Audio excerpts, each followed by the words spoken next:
अपने राज्य में मछली पालन की असीम संभावनाएं हैं। अगर किसान मछली पालन को आधुनिक तकनीक से करे तो इससे अच्छी आमदनी कमा सकते हैं। पिंजरा पद्धति से मछली पालन इसी का एक प्रत्यक्ष उदाहरण है। तो चलिए पिंजरा पद्धति से मछली पालन के बारे में जानकारी लेते हैं मत्स्य प्रसार अधिकारी धनराज कापसे से।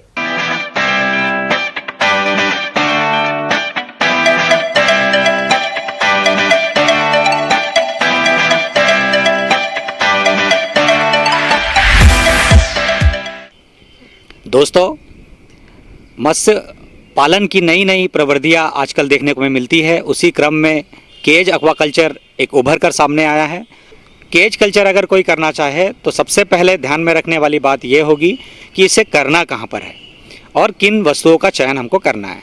तो सबसे पहले हम लोग ध्यान रखेंगे कि स्थान, उस जलाशय का वह स्थान जहाँ पर वाटर करंट या हवाएं कम से कम हो, क्योंकि ये जो स्ट्रक्चर है ये एक फ्लोटिंग टाइप के केजेस है, ये तैरता हुआ पिंजरा होगा और अत्यधिक हवा वाली क्षेत्रों को हमको अवॉइड करना है।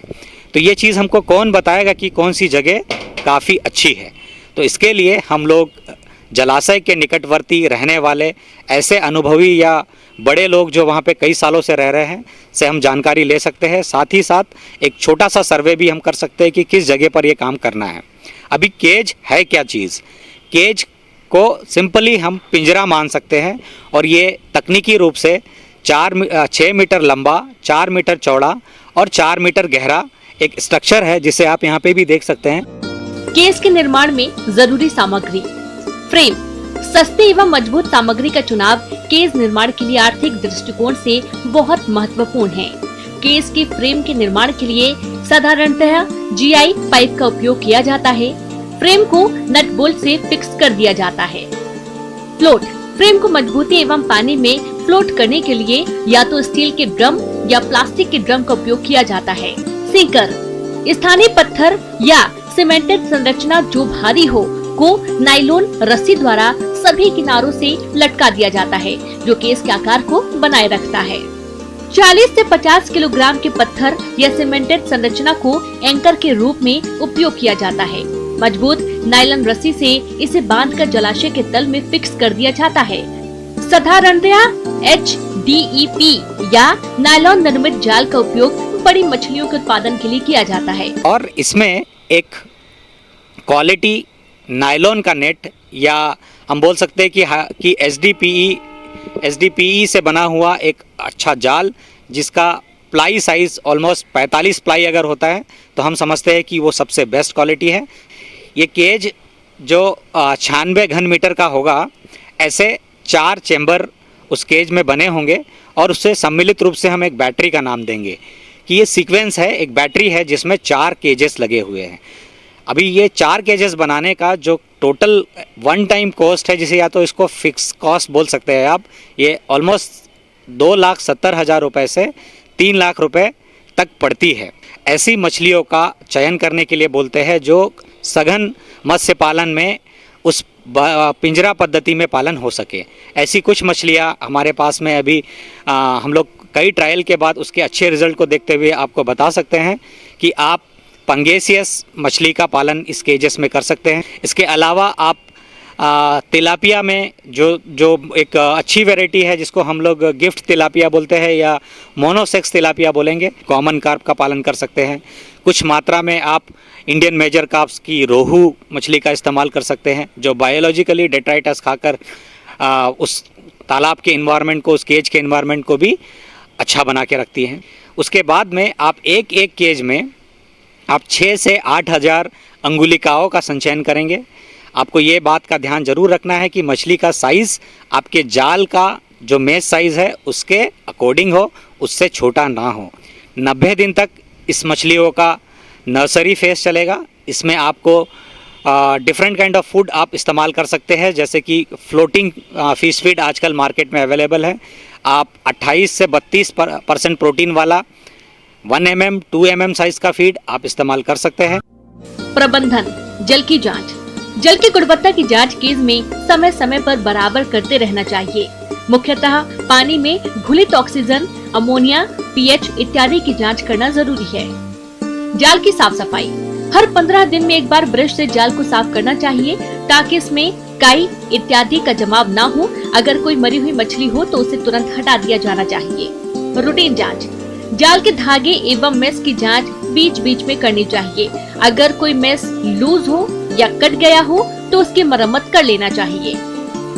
मछलियों की जांच, मछलियों के स्वास्थ्य का निरीक्षण निरंतर करना चाहिए। अगर कहीं संक्रमण, घाव इत्यादि दिखे तो उसका तुरंत उपचार करना चाहिए। नियमित रूप से मछलियों की वृद्धि की जांच कर पूरक आहार की मांग संतुलित करनी चाहिए।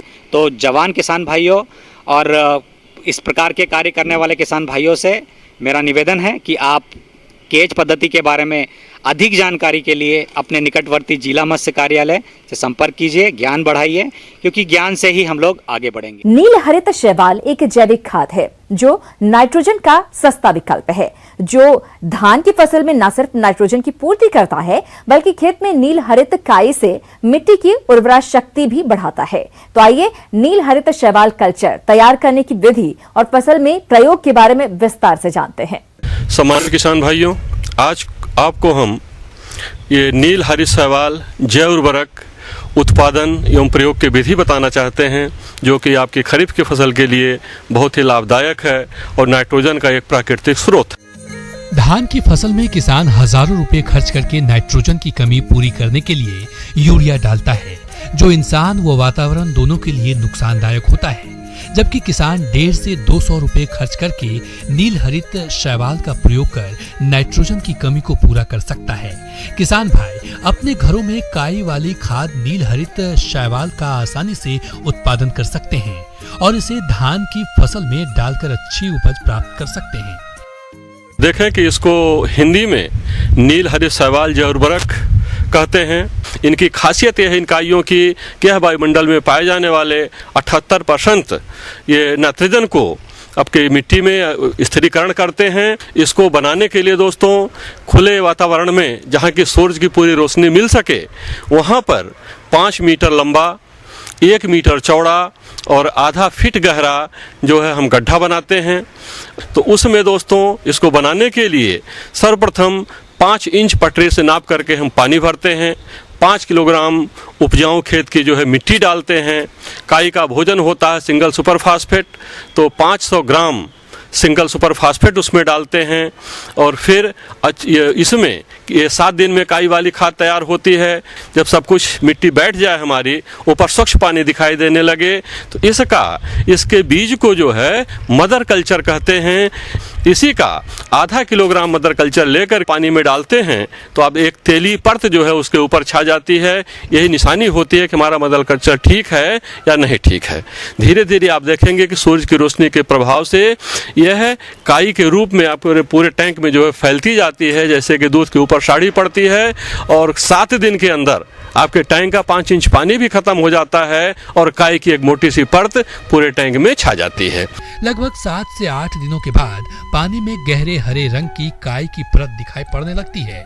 जब ऐसा होने लगे तब पानी को सूखने के लिए छोड़ देते हैं और पानी सूख जाए तो काई या शैवाल को आधा सेंटीमीटर की गहराई तक खुरचकर थैली में भर लें। फिर पानी डालकर इस क्रिया को 2-3 बार दोहराएं। इस तरीके से आप देखेंगे कि एक टैंक से एक हफ्ते में 6.5 किलोग्राम नील हरित शैवाल जैव उर्वरक उत्पादित किया जा सकता है। धान की फसल में डालने के लिए धान की बैठवारी के बाद, ट्रांसप्लांटिंग के बाद यदि आप उसमें ये खरपतवार नाशी दवा डालते हैं तो दवा डालने के 4 दिनों के बाद, या दवा नहीं डालते हैं तो बैठवारी के तुरंत बाद यह 3 किलोग्राम प्रति बीघा या 12.5 किलोग्राम प्रति हेक्टेयर की दर से अपनी बैठाई हुई धान की फसल में इसको जो है बिखेर दें। कि जब आपके धान के पूंजों के बीच में काई की एक मोटी सी परत छा जाती है तो जो सीजनल खरपतवार होते हैं, सेवई डोरा वगैरह, इनका जो है लगभग 50% इनका कंट्रोल हो जाता है। तो यह आपके खेत में 30 किलोग्राम प्रति हेक्टेयर नाइट्रोजन की बचत करता है। या यूरिया के सेंस में बात की जाए तो कम से कम 65 से 70 किलोग्राम प्रति हेक्टेयर यूरिया की भी बचत होती है। हमने स्वयं इसके तरह तरह के जो है ट्रायल करवाए हैं, परीक्षण करवाए हैं। इसमें ये पाया गया है कि जहाँ भी नाइट्रोजन की रासायनिक नाइट्रोजन की मात्रा कम करके या प्राकृतिक नाइट्रोजन का स्रोत जो हम दे रहे हैं नील हरित शैवाल जैव उर्वरक के रूप में, जिन जिन खेतों में इसका प्रयोग किया गया था वहाँ सफ़ेद बाली या जो धान में स्टेम बोरर लगता, तनावेधक लगता है, उसका भी प्रकोप नहीं के बराबर पाया गया। अपने प्रदेश में किसानों के सामने फसलों में सफेद लट कीट का प्रकोप मुख्य रूप से देखने में आता है, जिसके कारण फसलों को भारी नुकसान पहुंचाया जाता है। तो इस नुकसान को देखते हुए जरूरी हो जाता है कि आप समय पर इस कीट का नियंत्रण करें। परंतु कैसे करें नियंत्रण, आइए जानते हैं कृषि विज्ञान केंद्र टांकरअड्डा के विषय विशेषज्ञ इरफान खान से। देश के अनेक भागों में सफेद लट की समस्या अत्यंत गंभीर होती जा रही है। इसके भयंकर प्रकोप से कई फसलों की खेती पर प्रश्न चिन्ह लग गया है। बरसात के समय ये भृंग कीट सक्रिय होते हैं और जमीन में हजारों की संख्या में निकलते हैं। वैसे तो ये लट बहुभक्षी है, परंतु ये मूंगफली, मिर्च, ज्वार फसल में इस कीट से 50 से 100% तक नुकसान देखा गया है। एक लट अपने आसपास के करीब 5 से 7 पौधों की जड़ों को खाकर उन्हें सुखा देती है। अतः इनकी रोकथाम हेतु समन्वित कीट प्रबंधन को अपनाने की आवश्यकता रहे कि किसानों का यह प्रयास सामूहिक रूप से होना चाहिए, अन्यथा भृंग का प्रभावी नियंत्रण नहीं हो सकेगा। इस अनुसार प्रबंधनों पर ही टिकी है आपकी खेती बाड़ी, इसलिए मौसम पूर्वानुमान और उस पर आधारित साप्ताहिक कृषि सलाह इस प्रकार है। राज्य मौसम विभाग जयपुर से प्राप्त सूचनाओं के आधार पर श्री गंगानगर में आगामी 5 दिनों के दौरान आसमान में हल्के बादल छाए रहने के साथ हल्की बारिश होने की संभावना है। इस दौरान दक्षिण पश्चिम दिशा में हल्की गति की हवाएं चलने की संभावना है। कपास के खेत में खरपतवार न पनपने दे। देसी कपास में चितकबरी सूंडी का प्रकोप दिखाई देने पर निम्बोली का 5% अर्क या क्यूनालफोस 25 EC 20 मिली या फेनवलरेट 20 EC 10 मिली प्रति लीटर पानी में मिलाकर छिड़काव करें। नरमा कपास में इस समय सफेद मक्खी दिखाई देने लगी है, अतः खेतों का नियमित निरीक्षण करें व आर्थिक हानि स्तर 8 से 12 सफेद मक्खी प्रतिपत्ति की स्थिति में नीम आधारित निम्बेसिडिन तरल साबुन की 5 मिली 1 मिली प्रति लीटर पानी में मिलाकर या ट्राइजोफॉस 40 EC 250 मिली प्रति लीटर पानी में मिलाकर कीटनाशकों का छिड़काव करें।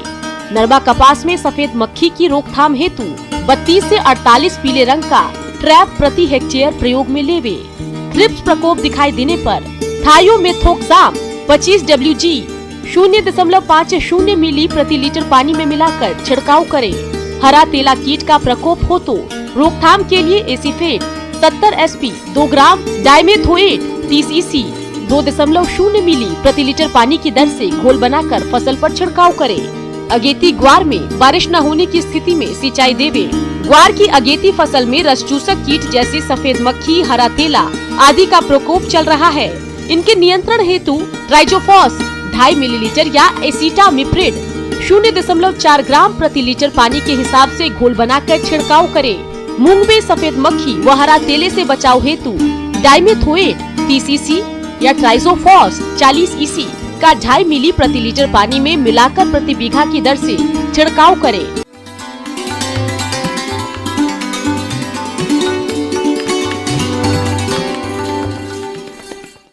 अन्नदाता हेल्पलाइन निःशुल्क फोन संपर्क सेवा के माध्यम से आपके द्वारा पूछे गए प्रश्नों में से 1 या 2 महत्वपूर्ण प्रश्न को हम अपने कार्यक्रम में शामिल करते हैं। इसी के तहत आज का चयनित प्रश्न और उसका जवाब इस प्रकार है।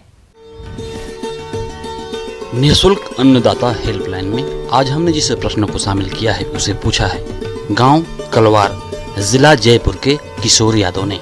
आपने खरगोश की उन्नत नस्लें और उनके पालन के बारे में जानकारी चाहिए है, तो इसके लिए देखिए कार्यक्रम का यह अंश।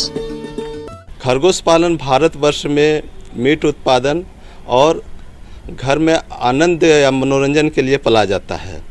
खास करके खरगोश पालन के लिए बहुत ही आसान है, क्योंकि ये छोटे का आकार होता है, कम लागत का होता है, कम जगह चाहिए और कम समय में इसका बढ़ोतरी होता है। वैसे किसान भाई जो छोटे सीमांत हैं, भूमिहीन हैं, चाहे मनोरंजन के लिए रखना चाहते हैं, चाहे वैसे किसान जो अभी प्रवासी मजदूर हैं, वो खरगोश पालन करके अपना आय का स्रोत बढ़ा सकते हैं। किसान भाइयों, खरगोश पालन हेतु उन्नत नस्लों का चयन उपयोगिता और पालन के उद्देश्य के अनुसार करना चाहिए। मांस हेतु खरगोश की उन्नत नस्लें हैं New Zealand white, Soviet chinchilla, black giant, grey giant इत्यादि। इसी प्रकार अंगोरा, सैटिन इत्यादि ऊन हेतु खरगोश की उन्नत नस्लें हैं। किसान इन नस्लों का पालन करके अधिक उत्पादन ले सकते हैं। इस तरह से अगर हम लोग देखें मनोरंजन के लिए जो रखते हैं तो व्हाइट ब्रिटेन है, फ्लोरिडा है, हवाना है। इस तरह का नस्ल खरगोश पालन के लिए जो मनोरंजन के लिए रखना चाहते हैं, घर में आनंदित होना चाहते हैं या तो अपने कंपेनियन के लिए रखना चाहते हैं, इसके लिए अच्छे नस्ल है। 5-6 मादा पे एक नर खरगोश को रखना चाहिए और स्वस्थ और मजबूत और क्षमतावान नर का चुनाव करना चाहिए। उसी तरह से मादा का भी स्वस्थ क्षमतावान प्रजनन शक्ति वाला मादा खरगोश का चुनाव करना चाहिए। अगर छोटे आकार के खरगोश हैं तो 5 से 6 माह में पाल खाने योग्य हो जाती है। अगर मध्यम आकार के जो खरगोश हैं वो 7 से 8 के माह में पाल खाने के हो जाते हैं और जो बड़े आकार के खरगोश होते हैं 10 से 12 माह में पाल खाने योग्य हो जाते हैं। खरगोशों को पिंजड़ों में रखना व्यावसायिक दृष्टि से लाभदायक है। पिंजड़ों के माध्यम से खरगोशों को एक शेड बनाकर घर के पिछवाड़े या आंगन में आसानी से रखा जा सकता है। पिंजड़ों को जमीन से लगभग 1 मीटर की ऊंचाई पर रखा जाना चाहिए। अधिक संख्या में पिंजड़े होने पर उन्हें एक के ऊपर एक करके बांस या बल्लियों के सहारे रखा जा सकता है। पिंजड़ों के बीच मलमूत्र को दूसरे पिंजड़ों पर गिरने से बचाने के लिए ट्रे लगाने के लिए आवश्यक जगह छोड़ देनी चाहिए। खरगोश के पिंजड़े का आकार 60 गुना 45 गुना 45 सेंटीमीटर का होना चाहिए। ब्याने वाली मादा का पिंजड़ा 90 सेंटीमीटर लंबा होना चाहिए। प्रसूति हेतु प्रयोग होने वाले नेस्ट बॉक्स का आकार 60 गुना 45 गुना 22 सेंटीमीटर होना चाहिए। इस प्रकार के प्रबंधन व्यवस्था से खरगोशों को कम स्थान में रखकर उनकी देखभाल अच्छी तरह से की जा सकती है।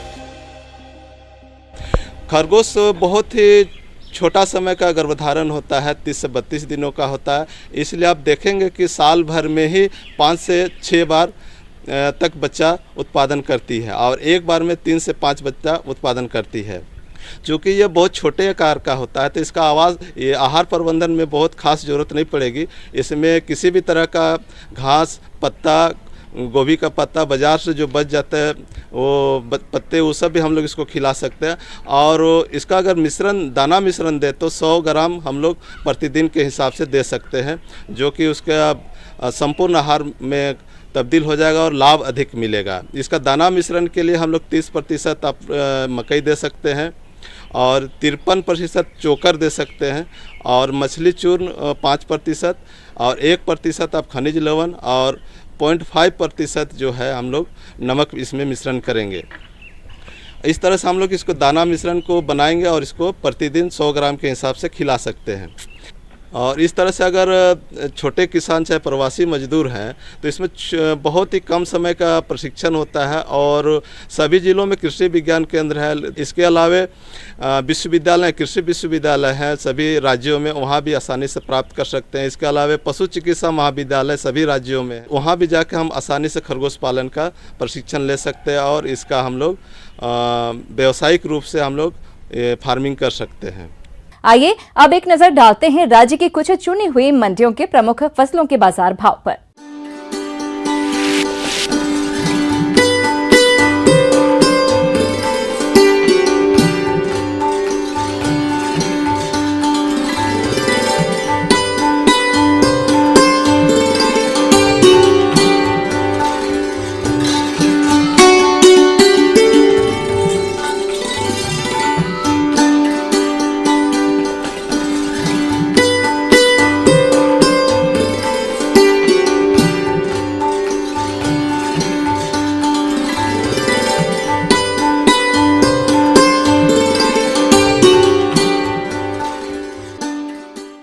किसान भाइयों, अन्नदाता आपकी सेवा के लिए संकल्परत है। कृषि संबंधित समस्या और सुझावों के लिए आप हमें इस पते पर संपर्क कर सकते हैं।